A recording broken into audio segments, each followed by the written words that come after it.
Perkenalkan, nama saya Silvi Febernia Tolombanua dengan NIM 2414 20 10 82. Saya John Yanitra Mendrova, NIM 2414 20 10 64. Saya Septikan dengan NIM 2414 20 10 80. Saya Adinsani dengan NIM 2414 20 10 47. Saya Isa Magia dengan NIM 2414 20 10 60.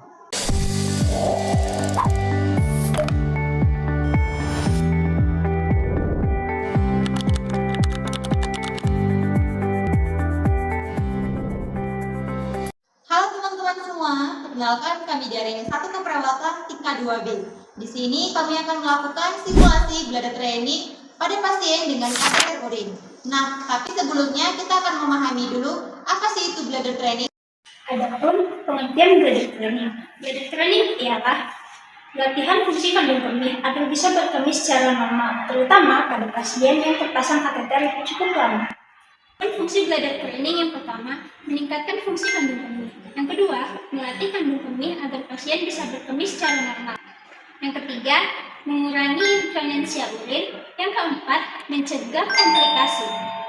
Adapun indikasinya, yang pertama, pasien dengan inkontinensia urin. Yang kedua, pasien pasca operasi BPH atau TRUP.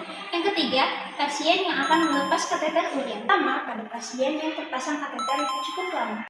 Tahap persiapan alat, catatan keperawatan, air putih, nirbeken, jam tangan, bak instrumen berisi klem dan handscoot. Para interaksi, memverifikasi pengobatan terapi yang akan digunakan oleh pasien, mencuci tangan dengan langkah 6 benar, menyiapkan alat dan mendekatkan alat di dekat pasien.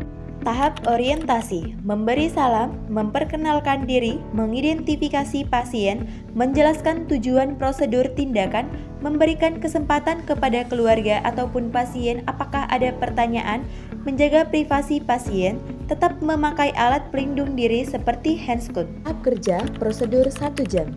Berikan posisi pasien dengan semi-volar.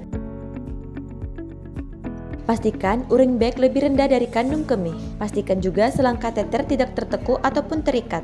Pastikan aliran urin berjalan dengan lancar. Berikan pasien minum 200 cc per 1 jam, dimulai pada pukul 7 pagi sampai pada pukul 7 malam. Setelah pasien minum, klem kateter. 1 jam kemudian, kita akan membuka klem kateter untuk mengosongkan kandung kemih pasien. Setelah pukul 8 malam, biarkan kateter terbuka dan pasien bisa minum tanpa ketentuan seperti pada siang hari. Hari kedua, prosedur 2 jam. Berikan pasien minum 200 cc per 2 jam, dimulai pada pukul 7 pagi sampai pada pukul 7 malam. Setelah pasien minum, klem kateter. 2 jam kemudian, di jam 9 pagi sampai pada jam 9 malam, klem kembali dibuka. Lalu, berikan pasien minum 200 cc lagi. Setelah pada pukul 8 malam, pasien bisa minum tanpa ketentuan seperti pada siang hari dan klem kateter dibiarkan terbuka. Hari ketiga, pelepasan kateter. Ini dilakukan ketika prosedur 1 jam dan 2 jam telah berhasil. Berikan posisi pasien dengan semi-volar. Berikan pasien minum 200 cc per 1 jam, dimulai pada pukul 7 pagi sampai pada pukul 7 malam. Setelah pasien minum, kandung kemih dikosongkan. Lepaskan kateter urin sesuai dengan instruksi dari dokter.